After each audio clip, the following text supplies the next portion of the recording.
You can't? No. Not yet, Yes. no.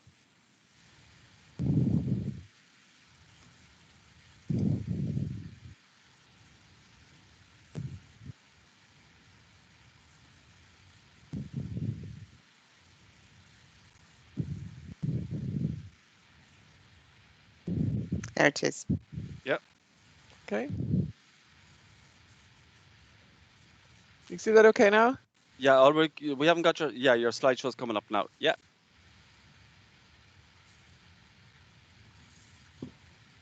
Deirdre, I think it's sharing in another window if you click on your PowerPoint icon at the bottom. Yeah, and that one. Yeah. Thanks, Yvonne. Is that? No. You're still not at slideshow. You go up to the top, maybe to the slideshow at the top. No.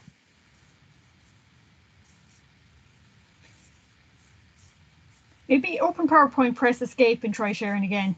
Yeah.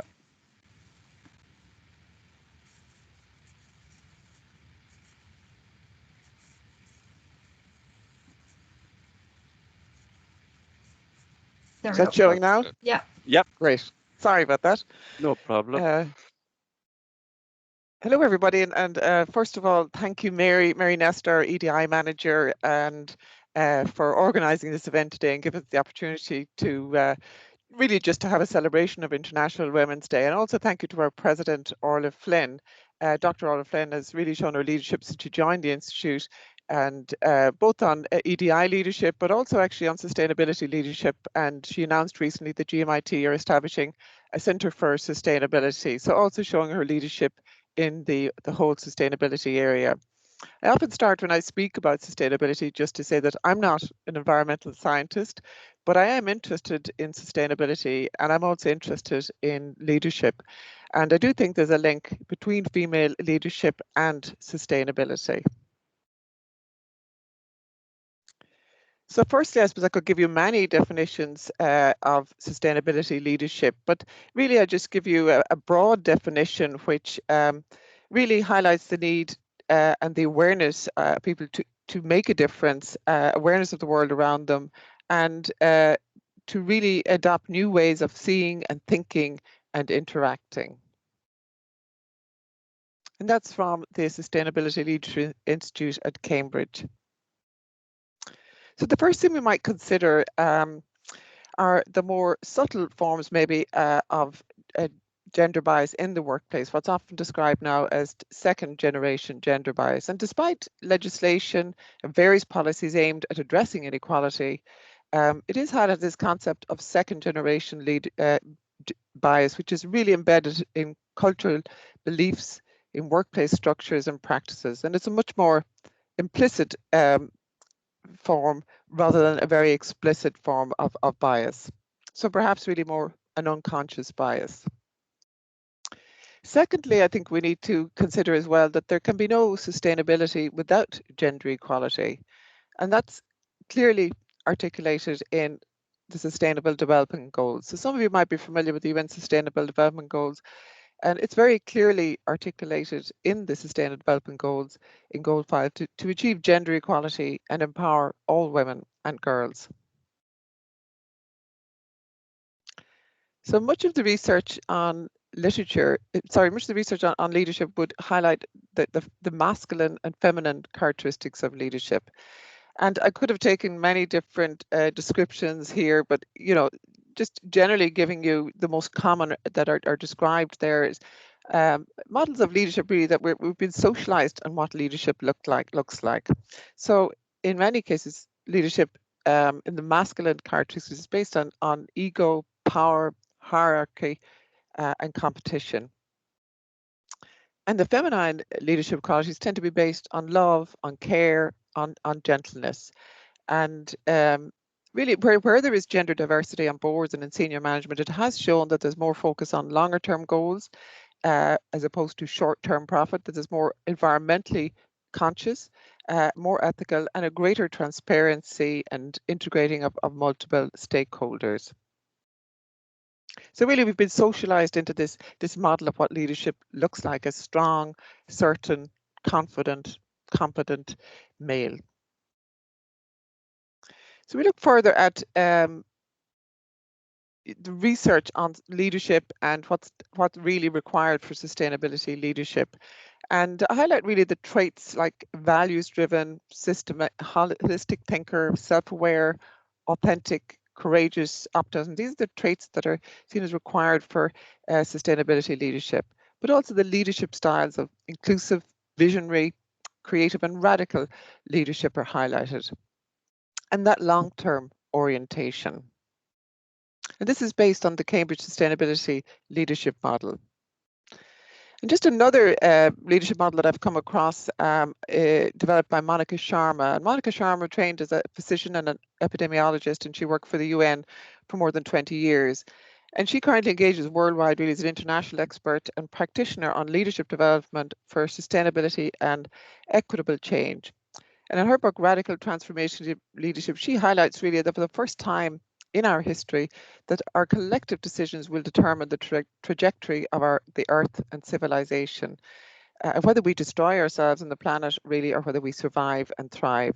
So she's led programs really across the world on her leadership framework, which is on conscious full spectrum responses framework.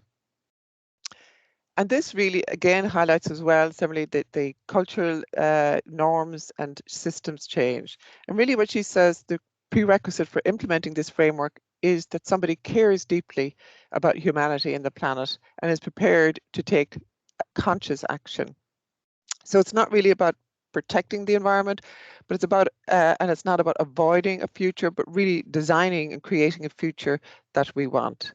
And she highlights that universal heart of compassion, the empathetic burning for fairness, and our discerning really eye for seeing patterns. And again, that relates to, the systems and cultural elements.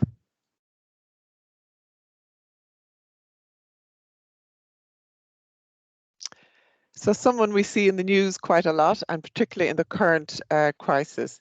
Jacinda Ardern is really highlighted for her authentic leadership, and authentic leadership models tended to emerge around the 1990s, really as a response for really the influence of power and ethical issues in corporate leadership.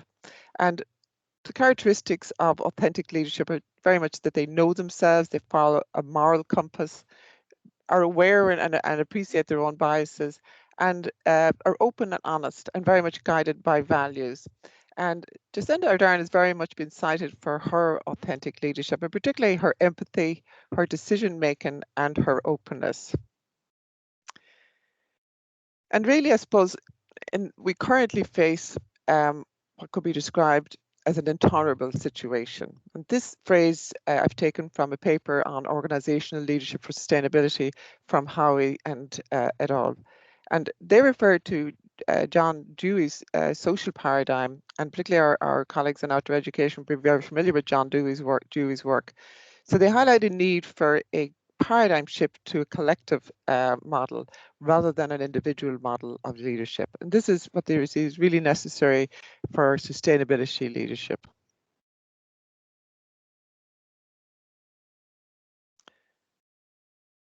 And so we're all familiar with a young female leader, a brave leader, and Monica Sharma has also highlighted around about brave, that brave doesn't mean not experiencing fear, but experiencing the fear and taking that stand anyhow.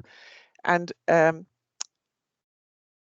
there are other feminine characteristics of leadership, these characteristics of empathy and compassion, and not necessarily the reserve of female leaders or even young leaders, but actually are possibly present in people who share those same values and people who care.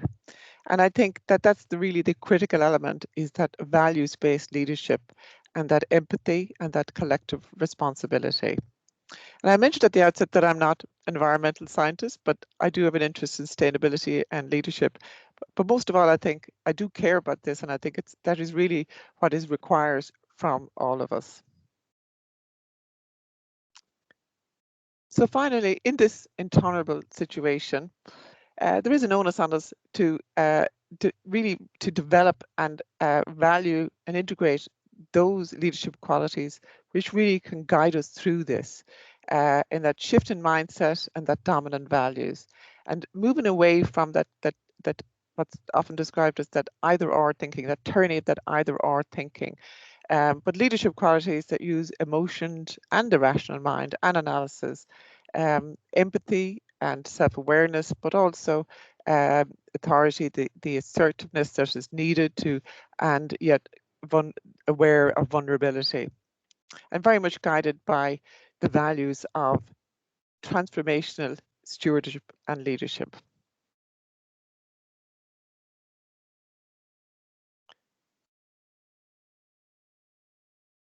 So cultural change. Okay, I'm almost there, John. So cultural change really, I'll leave you with this thought, occurs more from people speaking differently rather than arguing well, in that to change our culture, we need to change the narrative. So thank you very much for listening, and thank you, John, for chairing. To all my colleagues, I'm looking forward to hearing you, and just leave you with just a note there of some of the sources for today's talk. So thank you very much, everybody, and thank you, John.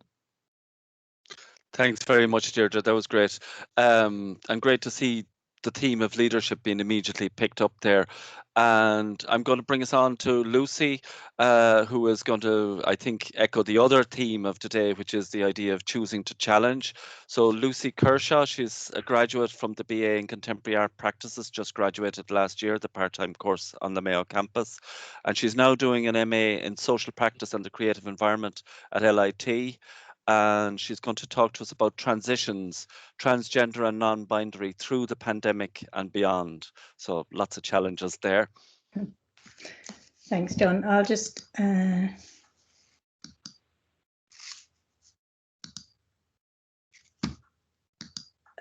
can we see that? Yes. Perfect. Okay, so yeah, throughout the pandemic, I've been very interested in the effects that COVID-19 has had on a lot of different communities.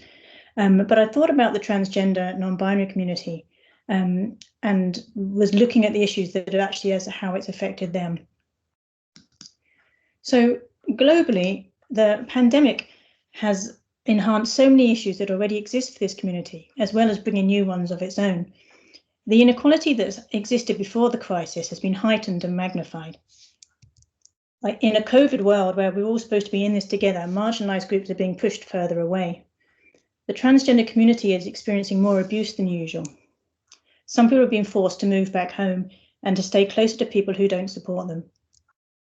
Being forced into isolation with families who fail to accept their sexuality or gender identities, these hostile environments can have negative ramifications on a young person's safety and well-being, and this can lead to social isolation. Unemployment, poverty, and homelessness are already at a much higher rate compared to the general population, and this has been exacerbated by the pandemic. People have experienced restricted access to healthcare treatment, as surgery is considered non-essential. For some people with gender identity issues, social transitioning is enough, but for others this can be very detrimental to their physical and mental health. It's been reported that some people have said they fear they are detransitioning due to the lack of access to medical care. This puts them in an extremely fragile emotional state. And research also shows that delaying treatment for trans people increases levels of depression, anxiety, and suicidal thoughts, as well as elevated levels of smoking, obesity, and substance abuse. This is on top of the existing issues that are experienced in the community, including violent attacks, with 40 murders at least of transgender people worldwide in 2020. Outright violence is not the only threat to the lives of transgender people. They are as much as 50 times more likely to acquire HIV than the population as a whole, in part because stigma and marginalization and discrimination create barriers to accessing health services. Studies in the United States, Canada, and Europe have found high rates of suicide attempts among transgender people as a response to systematic marginalization and humiliation. Having considered some of these main issues that affect the transgender community, I wanted to look at why it seems it is so difficult for a lot of society to accept transgender people. Throughout history, marginalized groups have had to fight for equality, to be treated as equal human beings, even sometimes just as human beings. For well over 100 years, women have fought for the right to be treated equally, and many milestones have been reached in this fight. But feminist views on transgender topics have varied widely throughout history. Second wave feminism, beginning in about the early 1960s and lasting about 2 decades, held views on transgender people that were often hostile. The third wave feminists, which began in the early 1990s, tend to view the struggle for trans rights as an integral part of feminism. Fourth wave feminists, from around 2012, sought greater gender equality by focusing on gendered norms and marginalization of women in society, and also tend to be trans inclusive. Additionally, there's a movement within feminism called transfeminism, which views the rights of trans people and trans women in particular as an integral part of the feminist struggle for women's rights. However, there is still a belief within some feminist groups that transgender activism, which aims to protect the rights of this small and highly marginalized group, actually harms women. Some still believe that transgender people uphold and reinforce sexist gender roles and the gender binary, and continue to disregard transgender women in particular. It was views like this that came under question in 2015 in the university system in the UK with the issue of no platforming, which was previously used to prevent speakers who were self-proclaimed fascists, the far right, and Holocaust deniers. At this time, there were calls for speakers like Germaine Greer to have their invitations to speak withdrawn due to controversial views against trans women and expression of transphobic views. This was met with resistance, and a letter to the Observer signed by 130 academics and personalities, highlighting what they considered a worrying pattern of intimidation and silencing of individuals whose views are deemed transphobic or whorephobic. Now, here is where I choose to challenge. Why should we not silence those who have been discriminatory or offensive, especially when the people they have been discriminatory against are so often silenced themselves by these views? Whilst institutions are under pressure to allow freedom of speech, they must at the same time comply with the public sector equality duty. And this requires them to consider the potential impacts on students who might feel vilified or marginalized by any views expressed.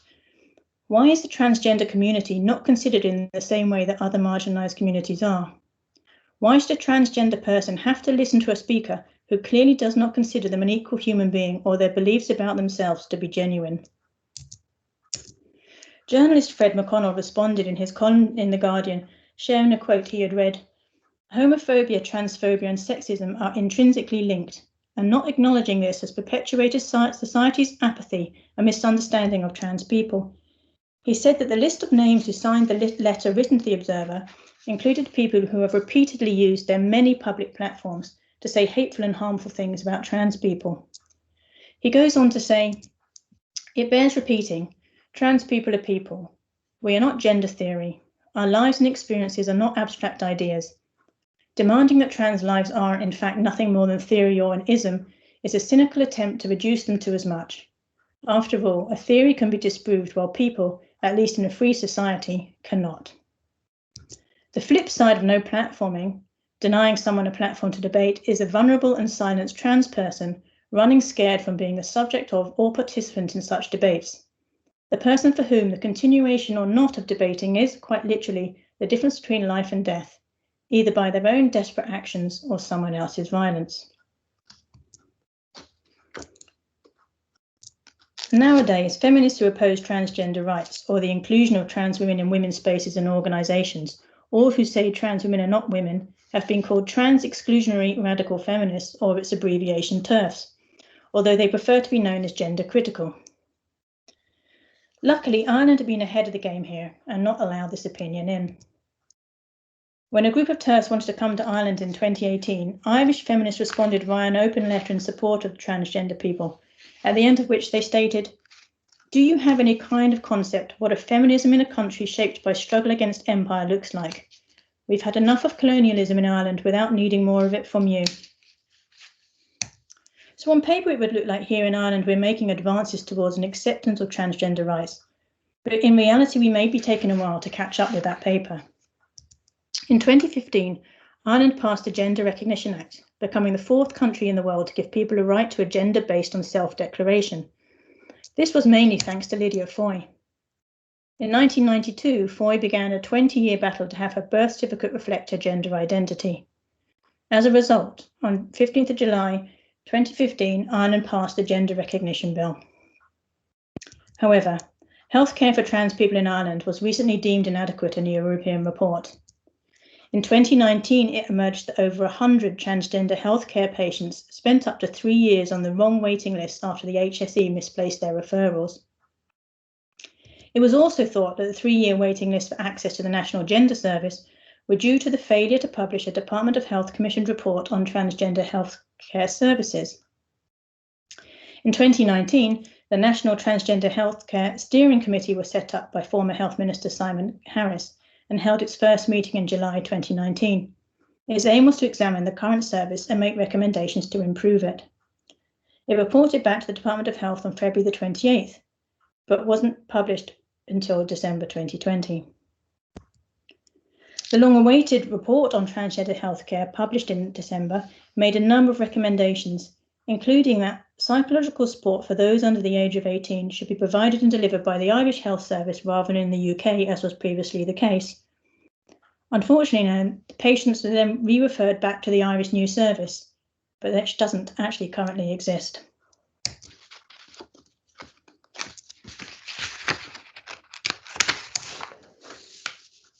So, in conclusion, I believe that the transgender non-binary community stand in the middle of a really important transition towards potentially being accepted in the same way other marginalised groups have done before. This transition can be seen as an exciting time because we must also remember the joy, relief and freedom that happens too. So much of the world is still so stigmatising and cruel to trans people that it's easy to overlook the joy. More than just relief at having escaped something, being trans is also about having found something.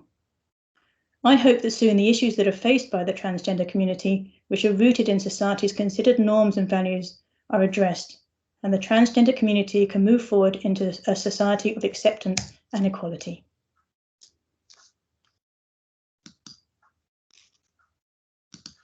Thanks a million, Lucy. That was great. And definitely picks up on our theme of challenge, particularly the challenge with the whole COVID thing. Yeah, thanks a million, Lucy. Our next speaker is Janine. Janine McGinn is a lecturer and chair of the postgraduate programs in digital media and marketing in GMIT Mayo.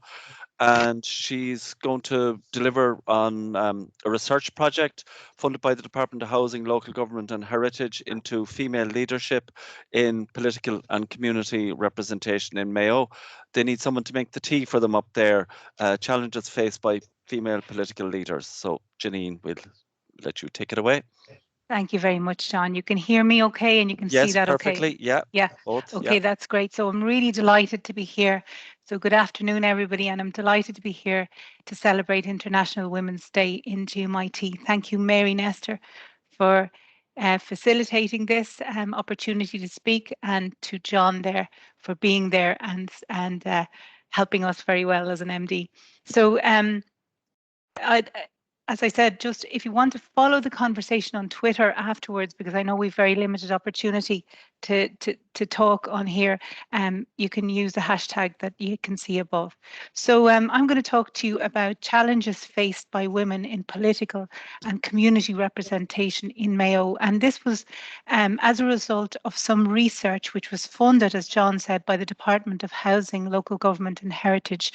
And I'll come back to the title of this presentation later. They need someone to make the tea for them up there, and I'll explain to you where that came from.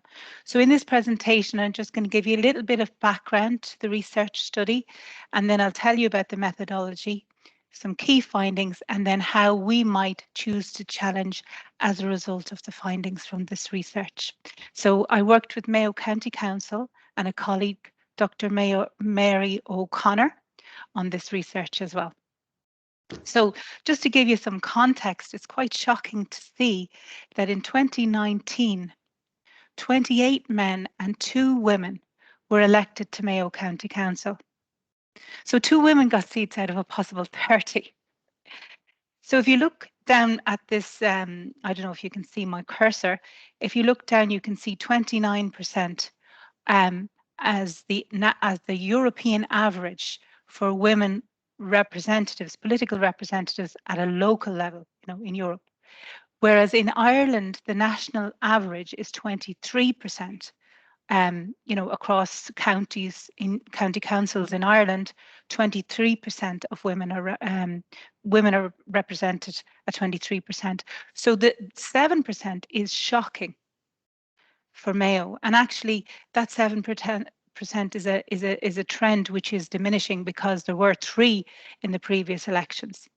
So that was quite worrying, and so there was a working group set up by the Community and Integrated Development section of Mayo County Council to explore the reasons behind the lower percentage of female representatives in leadership roles in politics and in community representation in Mayo. So that was a multi-ethnic working group which was formed. And we were awarded the commission, if you like, following a competitive tender process on e-tenders. So this study documents the challenges faced by Mayo women on their journey to create better lives for themselves and for others, and on the road, I suppose, from the rural roots to the houses of the Oireachtas. So the research sample involved 8 groups of female leaders from diverse social, economic and cultural backgrounds. Now, the rationale for the choice of this sample and for including all of these different groupings of women is that, I suppose, leadership starts at community level. And the majority of our national political female representatives and male representatives start off in the community and working at community level.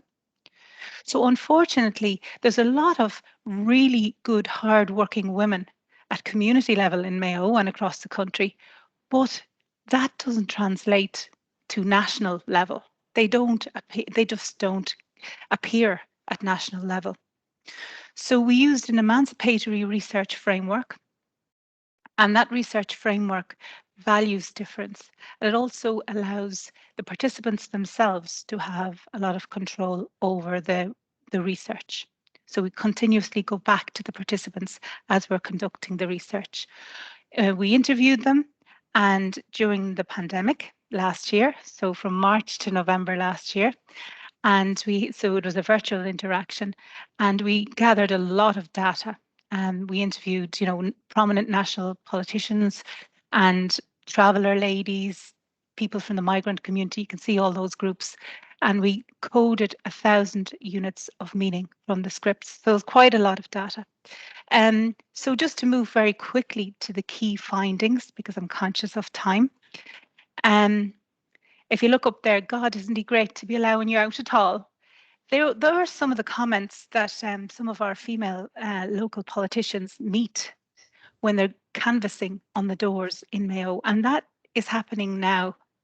Okay, so the most significant barriers to leadership access that were identified in the research were, and there's an awful lot more than this. This is just a very small sample of some of the findings, but the most significant one was self-confidence. And then the second was societal condition or gender stereotyping in society. And then the third one was then these gender biases, but actually gender biases did not arise quite as often as you might expect. Now it's important to point out that findings differed across social groups. So we found that, say, the minority groups, the migrants and the travellers had, much more basic needs in order to access leadership positions. And there were things like access to education, which they found difficult, even transport and childcare, whereas an awful lot of the other groups took education for granted. So, when you read the report, if you want to read the report, you'll find that the findings differ across the groups, and there's very specific findings for the groups. So just to mention that self-confidence was extremely prevalent in our findings. So what's in their own heads, that's what's stopping them from being in politics. That's what a lot of the people, that was coming up again and again and again. Women hold themselves back, and they also don't support each other. And that was a huge, very shocking finding, that women don't support women. confidence and competence are interconnected. Women avoid going for leadership, whereas men go for the roles, even if they don't tick all the boxes. And I'm quoting some of the things. As I say these things, I'm quoting from the participants. Cultural and societal conditioning is a big issue. Change is happening, in our society, but it's happening very slowly. Gender role stereotyping persists. And just to return to the title of this presentation, which is about making the tea, I'll read out this little story. John, how much time do I have there? Just how am I doing? Okay. Doing good. You have another few minutes. Yeah, you okay, do. good. Yeah. Okay, so just to read out the story for you, one of our prominent politicians told this story. She said that I just must tell you a story before I forget. It's on my mind. Well, I was canvassing for the first election as well, and we went around the houses. We went to a house of a man. This man has passed away since, and he took the leaflet and he looked at me and he looked at the leaflets, and he said, "Yeah, that's fine." And he said, out loud and not in an insulting way at all, he said, "Yes, I'll give you my number one vote right now," he said. Then he said, "They need someone to make the tea for them up there." That was up there in the county council. And he honestly didn't say it in a way that all you can do is make tea. That was his cultural condition. So she was saying that that's what she meant about culture, that it's very, very hard to change the perception of the role of the woman in Irish society. And this happens all the time. There's lots and lots of other examples in the report, and I'd love to tell you them, but we don't have time. Things like even, a lady in the Labour ward, a politician, a very prominent politician, Mayo politician, who was asked if she'd ring after she had the baby, if she'd ring him back after she had the baby, things like that. Hugely, a lack of understanding about, the challenges that women face. And it's also very difficult to emerge in a very male-dominated political arena. So gender biases arise there. It's very difficult to speak out as a lone female voice in a chamber occupied by all males. So choose to challenge is the theme for today. And I suppose I just wrote down a few things that came out of this report, how we might choose to challenge things in our society. So as citizens, we could lobby political representatives to adopt gender quotas at local level and to adopt the European Charter for Equality of Men and Women in Local Life, to advance education to all society as educators, as parents to empower children, and as women to network and invalidate women don't support women. Consciously build confidence and go for those jobs, because good enough is good enough. You don't have to tick all the boxes. So I'm just going to leave you with a quote from Maya Angelou, an African American poet who was also a civil rights activist, and I admire very much. She said that each time a woman stands up for herself without knowing it, possibly without claiming it, she stands up for all women. If you want to get more detail on this research, and it's quite a detailed report, log on to mayo.ie, go to the Community and Integrated Development page, and you'll get it there. That's me, John. Thank you Thanks very much. much, Janine. Thank you. Okay. And excellent timekeeping there, apart from anything else. But the report is well worth a read. It's a serious piece of work, and congratulations, Janine, on that. That's really strong piece of work, and perfectly matches the theme of leadership and challenge for today. Our next speaker is Dr. Yvonne McDermott, who is a lecturer on the BA Honours in History and Geography in GMIT Mayo. And she's going to speak about Kathleen Lynn, the revolutionary doctor, on both her medical career and her revolutionary activities. And I won't bother telling you more about her, really, because Yvonne will tell us all we need to know. So over to you, Yvonne. Thanks a million. John. Can you see the slides okay yes, there? can perfectly. Great. Yeah. Okay, and thanks to John, thanks to Mary for organising today. And I should mention Dr. Sinead McCool, who first brought Dr. Kathleen into my attention when I attended a talk she was giving in the National Museum in 2006 as part of the 90th anniversary celebrations of the Easter Rising. Dr. Lynn was born in Mullafarry, County Mayo, close to Killala in 1874, and she was the daughter of an Anglican rector. And in many ways, I suppose the path she took might have been considered a fairly unlikely one. She received her medical degree from the Royal University Dublin in 1899, but it became difficult for her to find a residency. The doctors at the Adelaide Hospital in Dublin all voted to postpone her appointment indefinitely, citing a lack of what they called female accommodation. She became the first resident at the Royal Victoria Eye and Ear Hospital in Dublin subsequently. Any of you who've read The Pull of the Stars by Emma Donoghue, and I know there's a few of you amongst us, will know that Dr. Lynn makes an appearance in this particular work of fiction.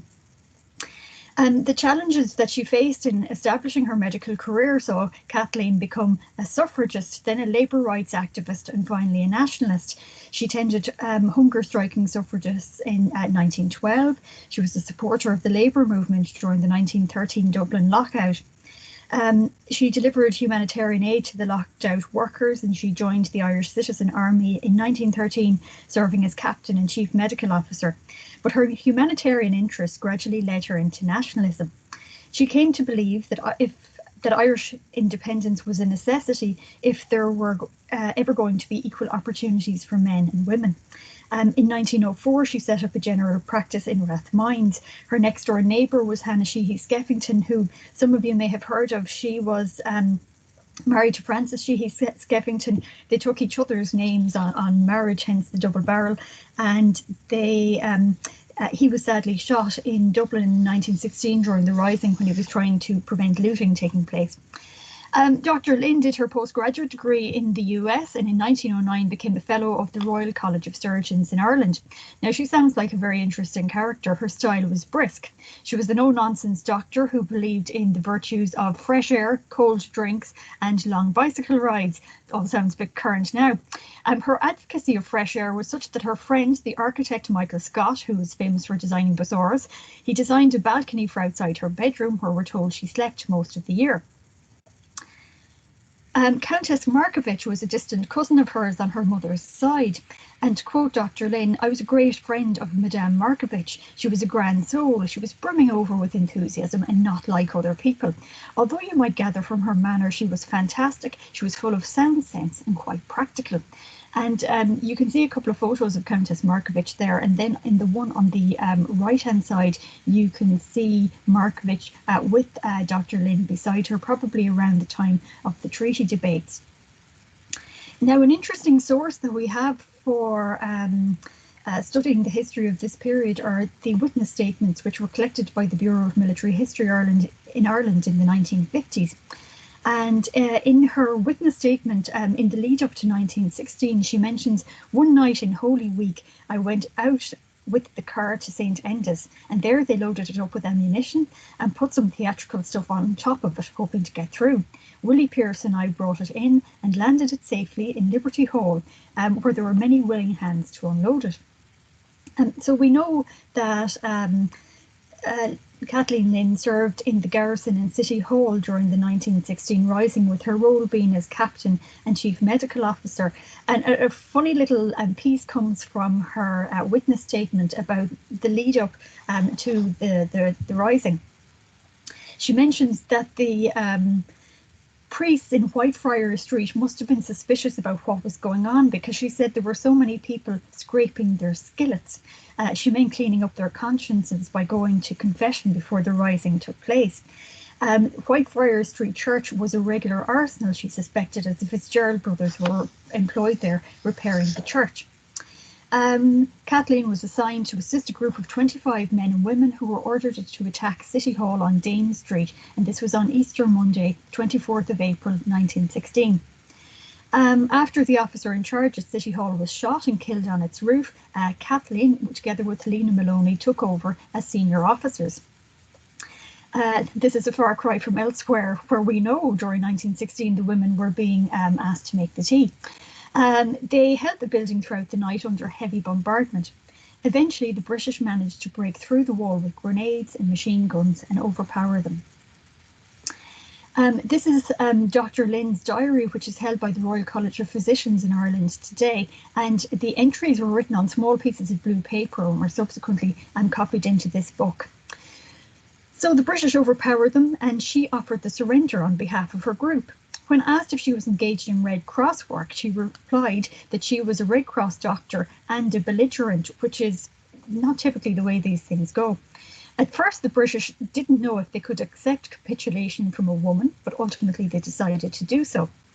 When she was searched by the arresting forces, she was found to have an automatic revolver and 50 rounds of ammunition, which I think she had in her medical bag, which is today in the collections of the National Museum of Ireland. She was imprisoned with the other women of the Rising in Dublin Castle and in Ship Street Barracks. She wrote in her diary, "All women taken to Ship Street about 8:30 p.m. We are locked in a filthy store, given blankets thick with lice and fleas." She was later moved to Kilmainham, where she was jailed along with Countess Constance Markovich. She said, "It was a very trying time for us because Madame Markovich was overhead in the condemned cell, and we used to hear reports that she was to be executed. We also heard about other people that were being executed. We could hear the shootings in the mornings, and we would be told afterwards who it was. It was a very harrowing experience. We were there for about a week." Her father used his connections as rector in Con, County Mayo, which was under the patronage of Lord and Lady Ardilaun of the nearby Ashford estate, to spare her incarceration in an English prison. So her family came up with a solution that somebody in England would take her in on the basis that she was, and this is her expression, some kind of lunatic. Doctors were in short supply during the war, so she was given a position with a Dr. Cusack, who was originally from Galway. Eventually, she was free to come back to Ireland again, but by that time, no hospital would employ her. Further arrests and detentions followed. I should add, it wasn't just the women who were banned from taking up jobs after the 1916 Rising. There were many others too, including Joseph Mary Plunkett's father, Count Plunkett, who wasn't welcome back to his job at the National Museum either. So she was arrested, she was detained again, and eventually she was released through the detention of Lawrence O'Neill, who was Lord Mayor of Dublin, to help treat the patients who were afflicted during the Spanish flu epidemic. And this is where she appears in The Fault of the Stars, that novel I mentioned. He claimed she was as innocent as a newborn babe. In return for her freedom, she swore never to involve herself in politics again. She failed to keep that promise, but her release during the Spanish flu saved the lives of hundreds, if not thousands of people, as she often worked 24 hours a day to save those who'd been afflicted. In 1919, she co-founded Ireland's first infant hospital, St. Ultan's. Whilst on the run, she evaded capture by wearing her Sunday best clothes, a feather boa, and refraining from cycling her famous bicycle. The hospital focused on reducing Ireland's infant mortality rate, which was amongst the worst in the world at the time. Its philosophy was to provide much needed facilities, both medical and educational, for mothers and their children. And they trialled the use of the BCG vaccination there. She was active in South Tipperary during the War of Independence, and like many of the women of the Rising, she opposed the Anglo-Irish Treaty of 1921. Although she was elected to the Dáil on the anti-treaty side in 1923, she didn't take her seat. In the late 1920s, when De Valera's Fianna Fáil didn't embrace the social reform she was looking for, she dropped politics. She didn't agree with De Valera's idea that a woman's place was in the home. She asserted, "We all believe a woman's place is in the home, provided she has a home." And she pointed out that not all women wanted to be tied to the kitchen sink. She did, however, consider trousers inappropriate for women. She also disapproved of lipstick. She had tried to convince Countess Markovich not to wear trousers, or at least to wear a skirt over them. You can imagine how much success she had with that. Dr. Lynn died in September 1955 and was buried with full military honours. Sinead. Well, thanks very much. Thanks a million, Yvonne. That was a whistle-stop tour through a seriously busy life. Thank you very much. Yeah, some serious challenges being faced there, definitely. Yeah, thanks a million. our timekeeping is quite amazing. We're literally to the dot. So next up we have Fiona White, who is also a lecturer on the BA in History and Geography, and she's going to talk about Lady Louisa Connolly. Not just a pretty face, Lady Louisa Connolly, society woman and benefactor. And it's going to present aspects of her correspondence. She was a member of the Anglo-Irish gentry, and the letters are really a record of life at Castletown House and her observations of events, including the 1798 rebellion. So obviously living through a tumultuous period and facing some serious challenges of her own. Over to you, Fiona. Okay, thank you, John. Can you all see that? Yes, we can see you. You're perfect. Okay, yeah. Thank you very much. I'm delighted to be here today. Thanks to everyone, Mary, John, and I came across Lady Louisa Connolly when I was doing my own research on the women of Moore Hall here in County Mayo, and I find her a fascinating individual, so I just said I'd share a little bit today about her. So Louisa Lennox, as she was born in 1743 at Goodwood House, Sussex, and she was the fifth child of Charles Lennox, the second Duke of Richmond, and his wife, Lady Sarah Cadogan.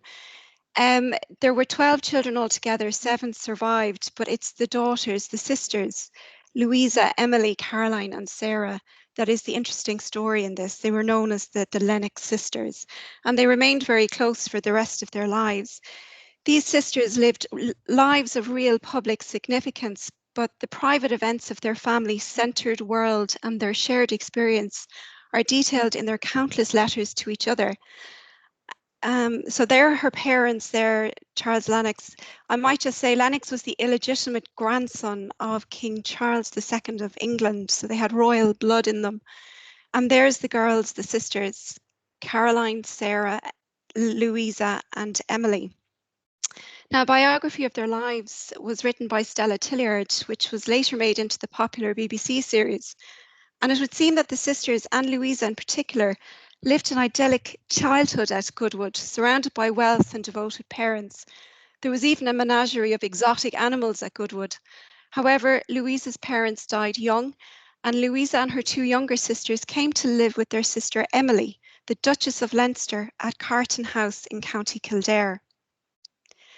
On the 30th of December 1758, aged 15, Lady Louisa Lennox married Thomas Connolly of Castletown House, County Kildare, one of the richest men in Ireland, and she brought him a dowry of £10,000. Louisa was responsible for planning much of the decoration and furnishing of their magnificent house near Selbridge, including the celebrated printed room and long gallery. And the Connollys entertained lavishly and were prominent in the society of the day, in Ireland and also in London. So Louisa was directly responsible for the print room, which some of you may have seen or know about, and is one of the most important rooms at Castletown. It is the only fully intact 18th century print room left in Ireland. And during Lady Louisa's time, it became popular for ladies to collect their favourite prints and then arrange them and paste them onto the walls of a chosen room, along with the decorative borders. And she had been collecting prints since at least 1762, and the print room can be seen as a scrapbook of mid-18th century culture and taste. Amongst the artists featured are Rembrandt and Teniers. She's also responsible for the Long Gallery. This is a Pompeian-style decoration of walled gallery. It dates to about the 1770s, and it was inspired by the publications that were coming back from Italy on the excavations at Pompeii and Herculaneum. And it is also inspired by Raphael's Vatican, designs for the Vatican. The Long Gallery became a space for informal entertaining and was full of life and activity. And again, one of Louisa's letters, an excerpt from it, suggests, quote, "Our gallery was in great vogue and really is a charming room, for there is such a variety of occupations in it. People cannot be formal in it. Lord Harcourt was writing, some of us played at whist, others at billiards, Mrs. Gardiner at the harpsichord, others at chess, others at reading, and supper at one end. I have seldom seen 20 people in a room so easily disposed of." A controversial addition introduced by Louisa to Castletown was the coffee room. And there were many high society women who disapproved of coffee houses at this time, saying coffee drinking fosters laziness. And you have a pamphlet there, the Women's Petition Against Coffee. And in it they say that coffee makes men as unfruitful as the sandy deserts from where that unhappy berry is said to be brought. So a letter from Connolly's archive in which Lady Louisa refers to her coffee room at Castletown House is really interesting to read. Louisa writes to Sarah Lennox, her sister, in 1766 about Lady Powerscourt. Now, Louisa and Thomas never had any children as well, just to note. And Louisa says, quote, every time she, Lady Powerscourt, sees me, she says, pray, when did you hear from my Lady Sarah Bunbury? I hope she is well. And Mr. Bunbury. The two together are so handsome. What fine children they have. If you have no children, I'm afraid you will be out of favour, for she never likes anybody that has not. And you may guess what favour your sister is with her. She has an aversion to a coffee room and thinks it's wicked to have a thing. Having one here shocks her prodigiously. And other circumstance of my not having children, she does not like me at all. So it offers an insight into the growth and popularity of coffee trade in Ireland. But remember, the coffee house was a place for men. So this is really interesting that Louisa would have a coffee room in her house where gossip, political intrigue and faction would have been an improper place for a woman. As well as a serious side and the upkeep of keeping Castletown House, Louisa had a very busy, exciting social life. She was a renowned beauty, and some of her correspondence alludes to how she kept up with the fashions of the day. For example, society ladies of the 18th century wore the latest fashion, high hair. Lady Louisa wrote to her sisters, laughing at herself, of having to sit on the floor of her carriage because she couldn't fit into it. Hair powders were in vogue and sometimes took hours to apply. And Louisa talks about a herbal powder she makes out of arris root and rosemary leaf, and that holds it all together. Underneath the hair, I might add, is a dome-shaped mesh that the hair is fixed on top, or else the whole thing would collapse. So here is Louisa's husband, Thomas Connolly. He had a very important political career in both British and Irish Houses of Commons, and he was the founder of the Irish Whig Club in 1790. Connolly favoured parliamentary reform and Catholic relief, albeit cautiously, for he was fundamentally a conservative. But he spoke up for Catholics, but he seems to have had divided loyalties. He was an active member of the Irish Volunteers, the group who would pressure Westminster into conceding legislative independence to the Dublin Parliament. But he was also a colonel in the militia to help quell disturbances from the Defenders and other local defensive organisations. Remember, the Irish population in the 1700s were excluded from political life, and in a country where most people lived in abject poverty, the landlord class owned 90% of the land. So the ideals of the French and American revolutions influenced the rebellion, which broke out in May 1798. Thomas Connolly was inactive during the rebellion, although he had relatives on both the rebel and government sides. He was pressured into voting for the Act of Union in May 1800 and fell into a depression about the whole situation. Theobald Wolfe Tone himself called Connolly a strange, rambling fool, which is really unfair because he was a leading Irish commoner in politics. But Louisa wrote to her friend Sarah Bunbury, "You must know that I am a great politician with regard to Ireland." And her letters again show that she was well informed of the progress of the rebellion. A lot of work has been done on this in Maynooth University by Carol Keeley, and she talks about how the residents of the Castletown House were at the centre of an area of rebel activity, which began on the 24th of May.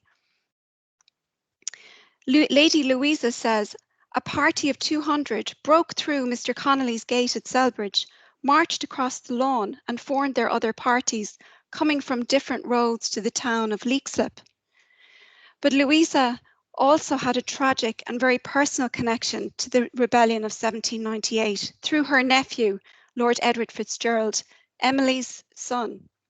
He was a former British Army officer and MP for Athy, and he became involved with the United Irishmen and was shot and captured during the days before the outbreak of the rebellion.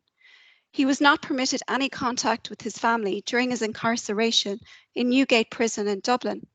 However, we know again from her letters that Lady Louisa petitioned the Chancellor of Ireland, Lord Clare, for permission to see him. She visited her angel, Eddie, as she called him, hours before he died on the 4th of June, accompanied by Edward's brother Henry. Louisa's letters to Lord Edward's mother, Emily, her sister, spare her the truth of his agonising death. She notes in her letter his calm resignation, his piety, and his solicitude for his family. We know for fact that Lord Edward died an agonising death from septicemia. Louisa arranged his funeral, which was very difficult to do as the rebellion raged around them, and the authorities led by Lord Castlereagh ordered a hurried and secret burial. After her husband died in April 1803, Lady Louisa lived with an adopted daughter, her niece Emily. Her letters yet again demonstrate that all was not well in Ireland around 1803, which would have been the time Robert Emmet was carrying out his rebellion.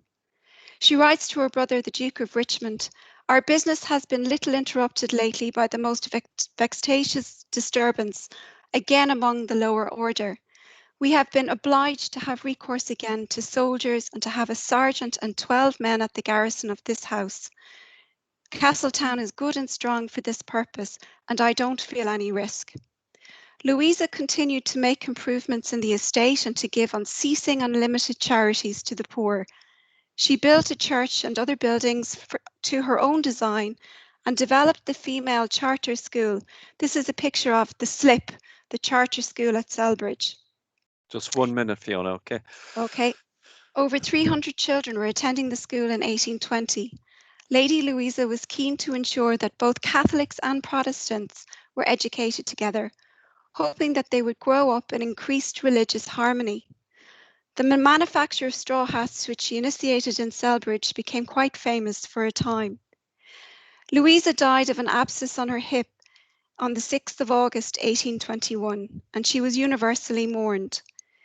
Her letters are what are fascinating. They provide us with the colourful detail of an aristocratic and privileged woman who lived in very turbulent times and highlights the importance of the role and agency of women during Ireland in the 18th century.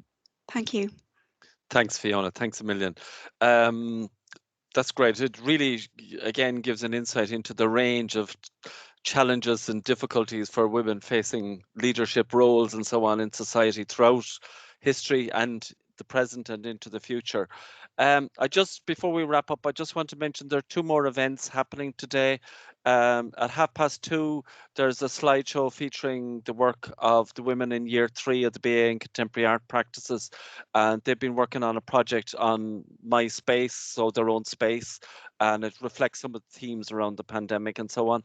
And then between 3 and 4 o'clock, Mary Nestor is in conversation with Rose Conway Welch and with Orla Flynn and Amina Momo, and looking at the idea of the difficulties that they have faced in terms of themes of gender equality, challenges faced by women working in different contexts, and the idea of leadership and so on. So I just want to thank everyone for coming, and that was great. I don't know, Mary, do you want to say any last thing? Just one quick word, John, and that's to thank all of our speakers there for those really engaging session, for the really engaging topics they spoke about. It's really interesting, and to yourself for your wonderful chairing of the event and keeping everything on track. Just to mention in relation to the 2:30 art event that you spoke of, that's now available on the email that I sent around earlier on. So it's not a live launch. The link is on that email that I sent around earlier on, and you can look through the work there. And thanks also for mentioning the event at 3 o'clock. Okay, thanks everyone. Okay, Thanks so much. Okay, Bye. Thanks everyone. Bye.